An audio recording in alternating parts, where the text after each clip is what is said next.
केॾो तुंहिंजो नालो आहे। अकुल खां थोरो कमु वठि सोना केॾो तुंहिंजो नालो आहे। ॾिस खानदान पंहिंजो सोना जनी, ॾिस खानदान पंहिंजो सोना जनी, सॼे डंडे में तुंहिंजो दाबो आहे।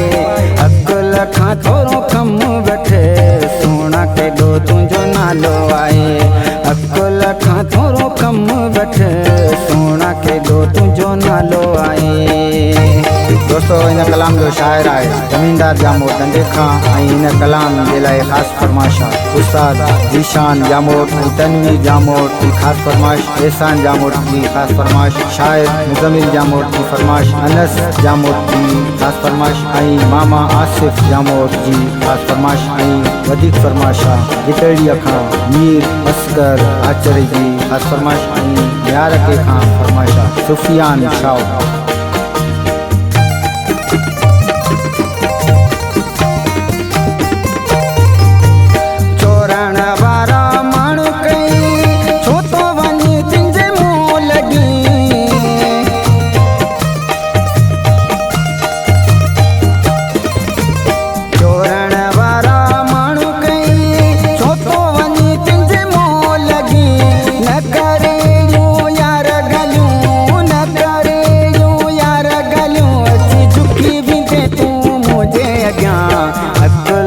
थोरो कमु वठि सोना केॾो तुंहिंजो नालो आहे। अकुल खां थोरो कमु वठि सोना केॾो तुंहिंजो नालो आहे। ॾिस खानदान पंहिंजो सोना जनी, ॾिस खानदान पंहिंजो सोना जनी, सॼे डंडे में तुंहिंजो दाबो आहे। अकुल खां थोरो कमु वठि सोना केॾो तुंहिंजो नालो आहे। अकुल खां थोरो कमु वठि सोना केॾो तुंहिंजो नालो आहे।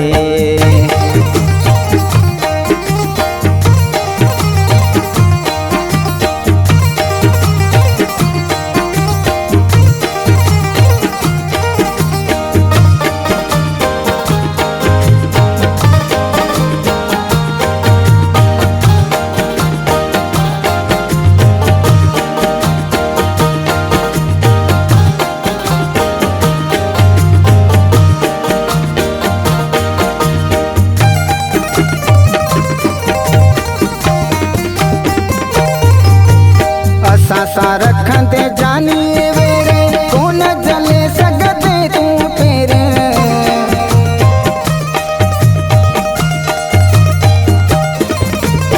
असां सां जानी रखंदे वेरे कोन जले सघंदे तूं तेरे।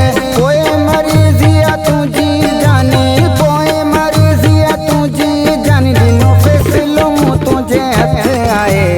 अकुल खां थोरो कमु वठि सोना केॾो तुंहिंजो नालो आहे। अकुल खां थोरो कमु वठि सोना केॾो तुंहिंजो नालो आहे। ॾिस खानदान पंहिंजो सोना जनी, ॾिस खानदान पंहिंजो सोना जनी, सॼे डंडे में तुंहिंजो दाबो आहे। अकुल खां थोरो कमु वठि सोना केॾो तुंहिंजो नालो आहे। अकुल खां थोरो कमु वठि सोना केॾो तुंहिंजो नालो आहे।